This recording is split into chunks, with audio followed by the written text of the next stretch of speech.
Saya mau bagikan tentang seni membangun hubungan.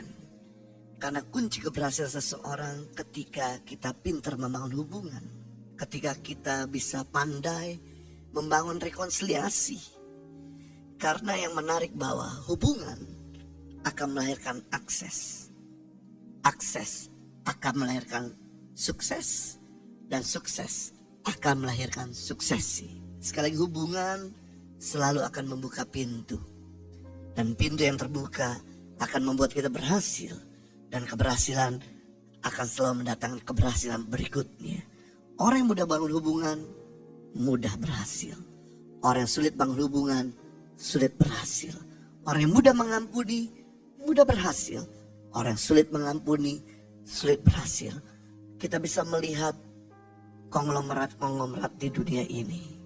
Mereka-mereka justru yang berhasil di dalam perusahaan mereka, di dalam usaha mereka, di dalam karir mereka. Mereka nggak lulusan S3. Mereka rata-rata ada lulusan cuman SD, SMP, SMA, maksimum S1. Tapi kenapa mereka berhasil? Karena pintar membangun hubungan. Nah, itu sebabnya kita belajar betapa pentingnya untuk kita bisa pintar bangun hubungan. Yang pertama, seni untuk membangun hubungan mempraktekkan gaya hidup Allah. Tuhan kita adalah Tuhan yang inklusif. Tuhan kita Tuhan yang suka bangun hubungan. Tuhan yang selalu bergandengan dengan yang lain. Walaupun dia omnipoten, maha kuasa, dia selalu bekerja bersama-sama. Pada waktu Tuhan menciptakan langit dan bumi, segala isinya, dia bekerja bersama-sama. Dalam Kejadian 1:26, berfirmanlah Allah, baiklah kita menjadikan manusia bergambar dan rupa kita. Kata kita di sini bentuk jamak, bukan bentuk tunggal. Berarti kita bisa melihat, baiklah kita menciptakan manusia bergambar dan rupa kita. Waktu Tuhan ciptakan manusia, waktu Tuhan ciptakan flora, waktu Tuhan ciptakan fauna, dia bekerja bersama-sama untuk menciptakan ciptaannya. No wonder kalau ciptaannya the best. Gak heran kalau ciptaannya menjadi mahakarya. Karena Tuhan kita adalah Tuhan yang membangun hubungan. Dengan kita mempraktikkan gaya kehidupan Allah, kita harus jadi orang yang suka bangun hubungan. Gak bisa kita kerja sendiri. Gak bisa kita apapun ingin mau untung sendiri. Kita harus belajar bahwa kita membutuhkan yang lain. Bahkan yang menarik, waktu Tuhan mau mengelola bumi, dia serahkan sama manusia yang baru saja diciptakan. Tuhan memberikan otoritas kepada Adam untuk menyebut nama-nama hewan. Dan apapun yang manusia sudah ucapkan, Tuhan tidak batalkan. Bahkan untuk mengelola buka bumi dan taman Eden, dia percayakan sama manusia. Itu Tuhan kita. Dia tidak bermain sendiri. Dia menyerahkan tongkat estafet kepada manusia untuk bekerja bersama-sama apapun yang Tuhan mau kerjakan di bumi. Dia selalu bekerja sama dengan manusia. Waktu Tuhan mau bebaskan manusia dari air bah, dia pakai Nuh. Waktu Tuhan mau bebaskan bangsa Israel dari perbudakan di Mesir, dia pakai Musa. Waktu Tuhan mau bawa bangsa Israel masuk perjanjian, dia pakai Yosua. Waktu Tuhan mau menyelamatkan dunia dari krisis pangan, dia pakai Yusuf. Waktu Tuhan justru mau memulihkan keadaan segala sesuatu, dia pakai manusia. Waktu Tuhan mau menyelamatkan Niniwe, dia pakai Yunus. Wow, Tuhan kita Tuhan yang selalu networking. Dan yang menarik, saat dimana Tuhan mau menyelamatkan kota Samaria, dia pakai perempuan Samaria yang punya 5 pria selingkuhan.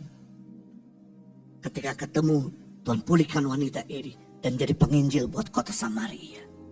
Bahkan waktu Tuhan mau nulis kitab-kitab Efesus, jemaat-jemaat yang ada di Galatia, di Kolose, dia pakai Saulus yang tadinya adalah pembunuh. Wow, Tuhan kita adalah Tuhan yang suka membangun networking. Bukan cuma kepada orang-orang papan atas, tapi juga papan bawah. Bukan cuma orang-orang berpendidikan, tapi juga orang-orang yang tidak berpendidikan. Tuhan bisa pakai, bukan cuma orang baik, tapi orang jahat pun Tuhan bisa bekerja sama. Seperti Nebukadnezar adalah seorang raja yang biadab, raja yang jahat, yang tidak mengenal Tuhan, yang ingin disembah patungnya. Tapi Tuhan pakai Nebukadnezar untuk menyadarkan bangsa Israel.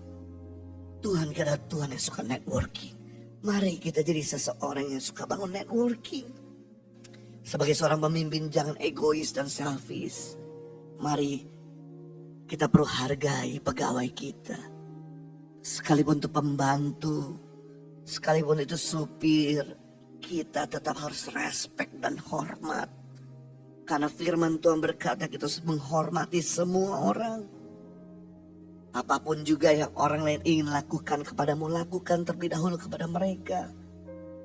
Justru kalau nggak ada para pegawai kita, staf kita, orang-orang yang ada di bawah kita jadi repot mengerjakan segala sesuatu sendirian. Yang kedua, yang menarik seni dalam bangun hubungan adalah tempat Allah berdiam. Wow, kalau Tuhan berdiam, pasti dia mudah untuk bekerja dan melakukan perkara-perkara besar. Hubungan tempat Tuhan mencurahkan berkat-Nya kepada kita. Di dalam Matius pasal 18 ayat 19 sampai 20, dan lagi aku berkata kepadamu, menarik, ini ayat menarik, 18, 19, 20. Matius 18 ayat 19 dan 20. Dan lagi aku berkata kepadamu, jika dua orang daripadamu di dunia ini sepakat meminta apapun juga, permintaan mereka itu akan dikabulkan oleh Bapakku yang di surga. 2-3 orang sepakat, kata sepakat artinya simfoni, sehati. Kenapa sepakat? Kenapa? Karena kalau kita mungkin meminta masih ada egonya. Tapi kalau kita sepakat, mungkin teman kita bisa justru menetralisir segala permintaan kita yang ego. Jadi permintaan yang general, permintaan yang global, permintaan yang untuk kepentingan bersama. Untuk kepentingan kerajaan Allah. Ketika kita sepakat suami istri, ketika sepakat pasti doanya jadi gak egois. Orang tua dengan anak sepakat pasti doanya gak egois. Bukan hanya untuk kepentingan diri sendiri, untuk kepentingan bersama keluarga. Tuhan dah hadir hanya karena musik yang bagus. Tuhan dah hadir hanya cuman karena nyanyi kita yang bagus.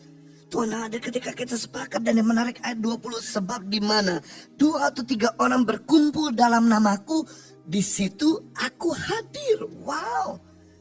Kadang Tuhan memberikan kedamaian, kadang Tuhan memberikan kepastian, kadang Tuhan memberikan kekuatan, kadang Tuhan memberikan mujizat untuk mengundang Tuhan hadir. 2-3 orang berkumpul bersama-sama, Dia hadir. Itu sebabnya bagaimana kita bisa berkumpul bersama-sama. Kita perlu namanya sepakat, kita perlu namanya mengampuni, kita perlu namanya menghargai. Khotbah Yesus terbanyak itu bicara soal pengampunan. Bahkan di dalam doa Bapa kami juga, ampunilah orang yang bersalah kepada kita. Kalau kita gak mengampuni, Bapa di surga gak mengampuni, maka doa kita terhalang, doa kita buntu. Kalau kita masih ada ganjalan sebelum kita menaikkan doa-doa kita, mari simfoni, sepakat bersama dengan suami istri. Saya rindu setiap saudara. Mari introspeksi hati kita kalau masih ada ganjalan, kalau masih ada kekecewaan, kepahitan, kedengkian. Bereskan hubunganmu. Simfoni. Mari berdoakanlah musuhmu dan meminta doa dari musuhmu. Wow, maka hadiratnya, kuasanya, berkatnya akan mengikuti kita seumur hidup kita. Yang ketiga, seni membangun hubungan. Hubungan adalah tempat bermultiplikasi. Tempat di mana Tuhan memberdaya kita, tempat di mana Tuhan justru mengembangkan kita. Kita akan mengalami yang namanya terobosan level up ketika kita bekerja bersama-sama. Saya tahu musuhmu itu punya banyak kekurangan, tapi mereka juga punya kelebihan yang bisa menutupi kekurangan kita. Yang menarik, waktu dunia ini bersatu, Mereka masih satu bahasa. Mereka ingin membangun satu menara yang tingginya sama seperti Allah. Dan ternyata apa yang terjadi? Mereka mampu melakukannya. Membangun menara tingginya hampir sama seperti Allah. Dalam Kejadian pasal 11 ayat 6, ia berfirman, kalau Tuhan berfirman pasti benar. Kalau Tuhan berfirman gak mungkin bohong. Kalau Tuhan berfirman pasti nyata. Mereka ini satu bangsa dengan satu bahasa untuk semuanya. Ini barulah permulaan usaha mereka. Mulai dari sekarang kata Tuhan. Mulai dari hari itu. Apapun juga yang mereka rencanakan, tidak ada yang tidak dapat terlaksana. Tuhan mengakui dari surga ketika manusia sepakat. Ketika manusia satu tujuan. Bersama-sama. Mereka apa saja yang mereka rencanakan, tidak ada yang bisa gagalkan. Apa saja yang mereka pikirkan pasti akan terjadi. Wow, betapa dahsyatnya kuasa kesatuan. Makanya karena Tuhan melihat kalau manusia ini bersatu tanpa Tuhan bisa sombong, maka Tuhan pecahkan bahasa mereka. Puji Tuhan, sekarang ini kita punya yang namanya bahasa kasih. Dengan kita bersatu kasih dan melibatkan Tuhan, maka semua target, semua mimpi, semua harapan, semua kerinduan akan terjadi. Itu sebabnya mari sepakat dengan pasanganmu, dengan orang tuamu, dengan anakmu, dengan menantumu. Ayo kita bergandengan tangan untuk berdoa bersama-sama. Saya percaya maka semua pergumulan kita akan Tuhan jawab. Haleluya.